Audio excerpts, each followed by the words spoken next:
கிறிஸ்துவுக்குள் அன்பானவர்களே, வாரம் ஒரு சாட்சி நிகழ்ச்சியின் மூலமாக திரும்பவுமாக இந்த வாரத்தில் உங்களை சந்திப்பதில் நான் மிகவும் மகிழ்ச்சி அடைகிறேன். வேதாகமத்தில் ஆதியாகமம் 1 அதிகாரம் 27 வசனம் இப்படி சொல்கிறது, தேவன் மனிதனை தன்னுடைய சாயலாகவே சிருஷ்டித்தார்.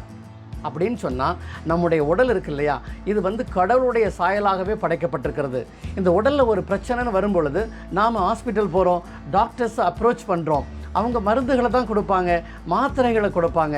ஆனால் சுகத்தை கொடுக்கிறது கர்த்தர் ஒருவர் மாத்திரமே. இன்றைக்கு சகோதரி ஒருவர் தன்னுடைய சகோதரனுக்கு ஏற்பட்ட திடீர் சுகவீனத்தையும் அதிலே இருந்து அவர் கொஞ்சம் கொஞ்சமாக வெளியே வருகிறதையும் சாட்சியாக அறிவித்திருக்கிறார். அது மாத்திரமல்ல, சாட்சியோடு கூட நம்மிடத்திலே ஜெப தேவையையும் அவர்கள் அனுப்பியிருக்கிறார்கள். இன்றைக்கு நம்மோடு சாட்சியை பகிர்ந்து கொள்ள இருப்பவர் சகோதரி சோஃபியா செல்வராஜ். இவர்கள் தன்னுடைய குடும்பத்தோடு மும்பையிலே பாண்டு பகுதியிலே வசித்து வருகிறார்கள். எங்கே நாம் சாட்சியை கேட்கலாமா?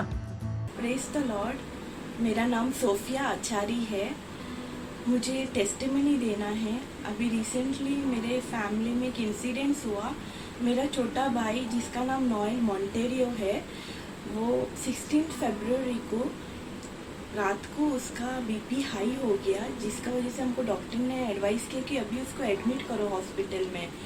जो हम लोग यहाँ पर लेके गए भांडुप में ही, घर के पास हॉस्पिटल में, जहाँ पर वो बताने लगे उनका हाई बीपी की वजह से उनका काफ़ी टेस्ट में रिपोर्ट सब ऑर्गन्स का लिए, जैसे किडनी, हार्ट, ब्रेन सब इफेक्ट बताया, जो हाई बीपी की वजह से हुआ डॉक्टर ने।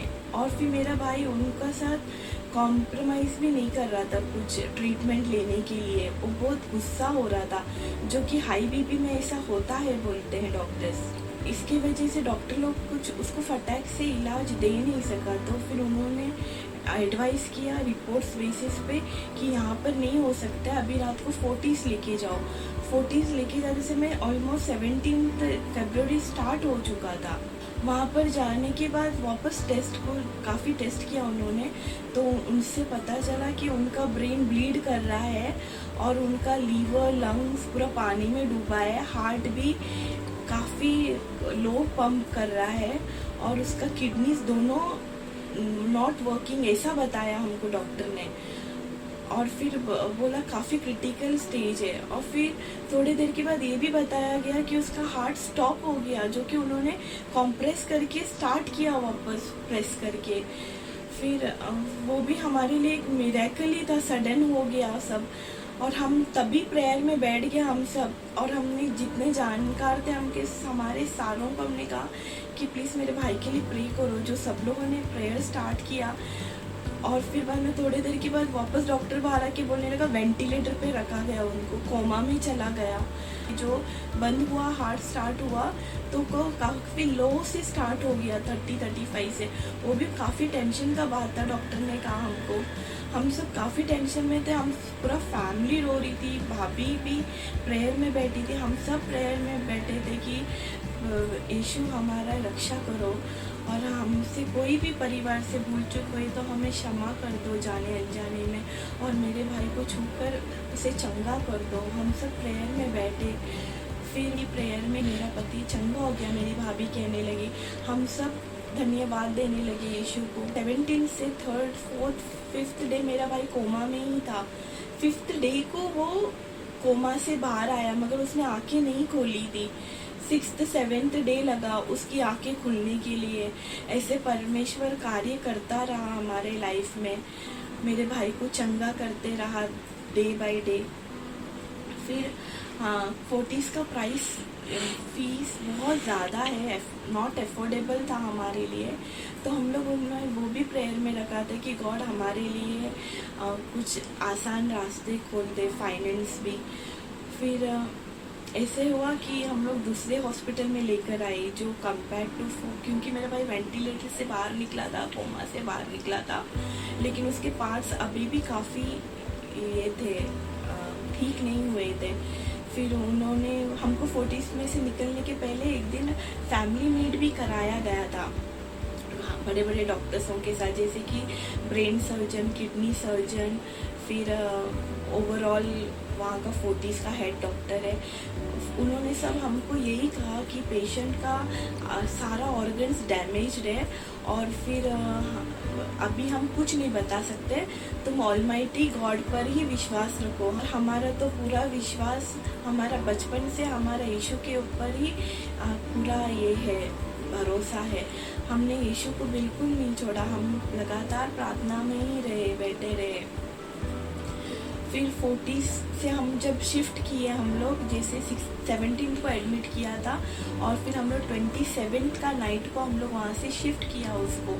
तो हम लोग ने उसको लीलावती में शिफ्ट किया क्योंकि वहाँ पर ट्रस्ट चलता है काफ़ी, तो उस बेसिस पे हम लोग ने उसको लीलावती में शिफ्ट किया। तो स्टार्टिंग में तो उन्होंने भी कहा क्रिटिकल केस है, मगर उन्होंने धीरे धीरे ठीक बताते गए कि हर दिन कि वो ठीक हो रहा है, उनका ब्रेन हील हो रहा है और 6 मंथ लगेगा। एक क्लॉट है ब्रेन में जो हील होने को, लेकिन वो खतरे से बाहर है।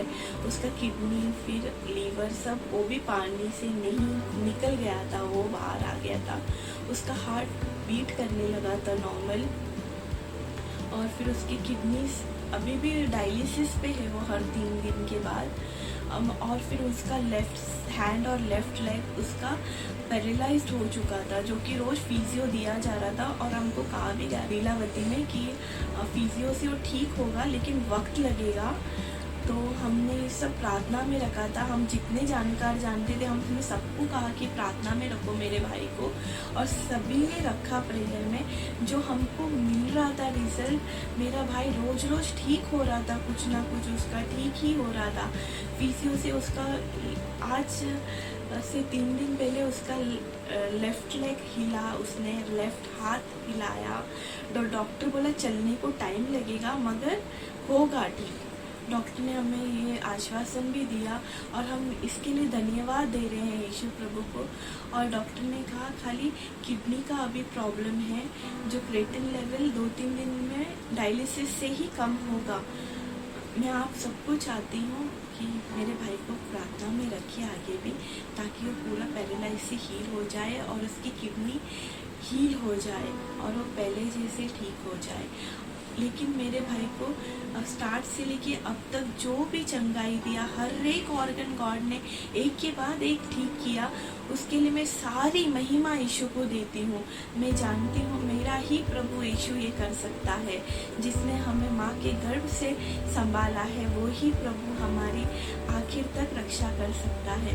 इसलिए मैं सारी महिमा, सारी धन्यवाद, सारा ग्लोरी में मेरे यीशु परमेश्वर को देती हूँ। Thank you almighty Lord, thank you Jesus Christ, thank you Holy Spirit. Amen. Amen. சாட்சி கொடுத்த சகோதரி தன்னுடைய சகோதரனுக்கு திடீரென ஏற்பட்ட உடல்நலக் குறைவையும் அவரை மருத்துவமனையில் அனுமதித்ததையும் டாக்டர்கள் அவருடைய உறுப்புகள் எல்லாம் செயலிழந்து போனதாக சொன்னதையும் நம்மோட சாட்சிகள் பகிர்ந்து கொண்டிருக்கிறார். அப்புறம் பாருங்க, அவங்க ஜெபிக்கிறாங்க. ஜெபிச்சதுக்கு அப்புறம் கோமா ஸ்டேஜில் இருந்து அவர் வெளியே வருகிறார். செயல் இழந்து போன ஒவ்வொரு உறுப்புகளும் செயல்பட ஆரம்பித்திருக்கிறது. அவருக்காக ஒரு நிமிடம் நாம் கண்களை மூடி தலைகளை தாழ்த்தி ஜெபிக்கலாமா? எங்களை நேசித்து வழிநடத்தி வருகிற நல்ல ஆண்டவரே, அப்பா, இந்த நாளுக்காக நாங்கள் உமக்கு நன்றி செலுத்துகிறோம்.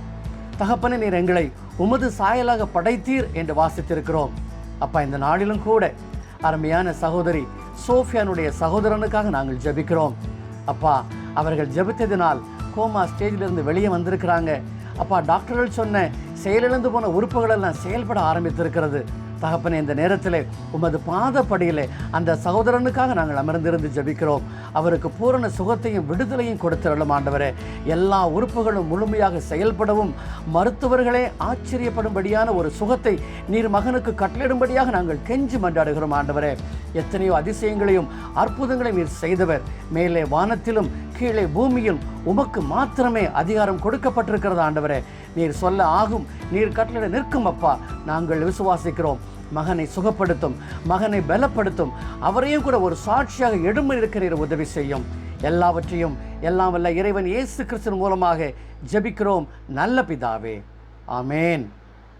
கிறிஸ்தவர்களாக பிறந்த ஒவ்வொருவருமே தனக்காக மாத்திரமல்ல, மற்றவர்களுக்காகவும் ஜெபிப்பதற்காக கடமைப்பட்டிருக்கிறார்கள். நாமும் கடமைப்பட்டிருக்கிறோம். அவருக்காக நாம் தினந்தோறும் ஜெபிப்போம். இங்கே ஒரு வசனத்தை எடுத்து வாசிக்கலாமா? சங்கீதம் 145:9. கர்த்தர் எல்லார் மேலும் தயவுள்ளவர், அவர் இரக்கங்கள் அவருடைய எல்லா கிரியைகளின் மேலும் உள்ளது. Psalm 145:9. The Lord is good to all, and his mercies are over all his works. வசனம் சொல்லுகிறது போல கர்த்தர் நம் மீது மிகுந்த இரக்கமுள்ளவராயிருக்கிறார், நம் மீது மிகுந்த கிருபை உள்ளவராயிருக்கிறார். நாம் செய்ய வேண்டியது ஒவ்வொரு நாளும் ஜெபித்து அவரிடத்திலிருந்து இரக்கங்களையும் கிருபைகளையும் பெற்றுக்கொள்ள வேண்டும். இன்றைக்கு சாட்சி கொடுத்த சகோதரியையும் அவரது குடும்பத்தையும் சாட்சியை பார்த்து கொண்டிருக்கிற உங்கள் யாவரையும் தேவன் தாமே ஆசீர்வதிக்கும்படியாக ஜெபிக்கிறேன். திரும்பவுமாக அடுத்த வாரத்தில் இன்னொரு புதிய சாட்சியோடு உங்களை சந்திக்கும் வரை கர்த்தர் தாமே உங்களை ஆசீர்வதித்து பாதுகாத்து வழிநடத்துவாராக. ஆமேன்.